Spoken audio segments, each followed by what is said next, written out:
umva ukuri. Zukoresha abandi neza. Abakozi ni ngirakamaro mu murimo w'Imana ndetse n'abo dukoresha mu ngo zacu.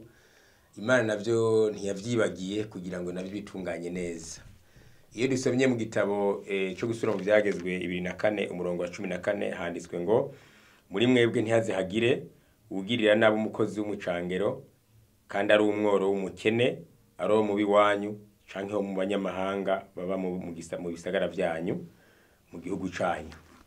Rero Imana yari yarihanikirije abisirayeli ko badakwiriye kugirira nabi abakozi bakoresha baba arabo mu bo basengana canke mu badasengana. Rero gukoresha umukozi nawe abaringira akamaro mu kukungura mu byo warukwiye gukora kuko umuntu amurondera ko ataco aba ashoboye hari bimunaniye. Rero tuze tugerageza gufata neza abakozi dukoresha kugira ngo nabo bagubwe neza babeho bazi ko ari abana mu rugo. Iyo dusomye kandi igitabo c'Abalewi igice ni cya 19 umurongo wa 13 haranditse ngo ntihaze hagire uhahaza mugenzi we canke ngo mwambure, ntihaze hagire urarana ingero umucangero yakoreye. Hari abantu bakoresha abakozi ntibabahembe, ariko Bibiliya iravuze ngo ntagire urarana ingero y'uwo yakoreye. Zukoresha umukozi umuhemba ayo yakoreye kuko yakoresheje ingufu ziwe, akoresha n'ubwenge kugira ngo agere kuri uwo mugambi w'ico wamutumye.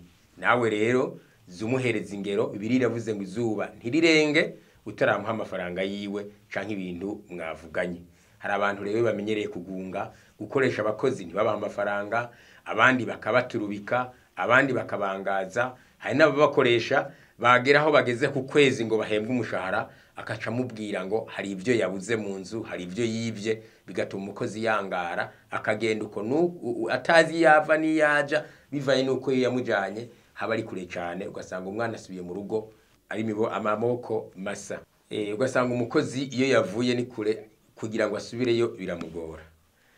Zufata neza umukozi ari mu mwanya ukomeye cyane, ni warinze n'ubuzima bwawe, ni wateka injya zurya agakoropa mu nzu yawe, akoza ibyomba, akoza abana akabasigarana. Zumufata neza, we kumufata nk'uko umenga n'ikintu kitagira iyo cavuye. Iyo dusomye mu gitabo c'Abakorosayi igice cya 4 umurongo wa 1 umva ukuri.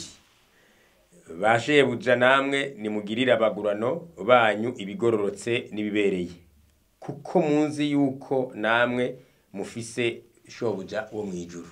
Iyo ufise umukozi rero mu nzu zumenya ko nawe uri umukozi imbere y'Imana. Uko ushaka ico Yesu yavuze ngo ibyo udashaka abandi bakugirira nawe ntukabigirire abandi. Kandi igihe ufise umukozi uba ufise ikintu gikomeye cyane mu buzima bwawe, ariko kandi uba ufise n'ikigeragezo. Kuko nutamukorera neza Imana izobiguhanira, izoraba kugororoka kwawe mu gukoresha, kandi yongerera mu kugororoka k'umukozi nawe mu gukorera shebuja. Iyo dusomye igitabo c'Abanyefeso 6 umurongo wa 5 haranditswe ngo bagurano mwumvire ba shobuja bo mu mubiri nk'uko mwumvira Kristo, mubafashe muhinda gashitsi mutagira ubupfunya mu mitima yanyu. Umva ukuri rero nawe ukoreshwa, zugirira neza shobuja wawe nk'uko umuntu yumvira Kristo, agutumye ugende utagaba, kandi ibyo ukora ubikoro ugoronokewe, kuko nawe nibyo akuriha nawe abibirira kuyi. Hari abantu biba bashebuja babo bakabanyaga, akagira ibyo ahembwe akagira n'ibyo anyaze.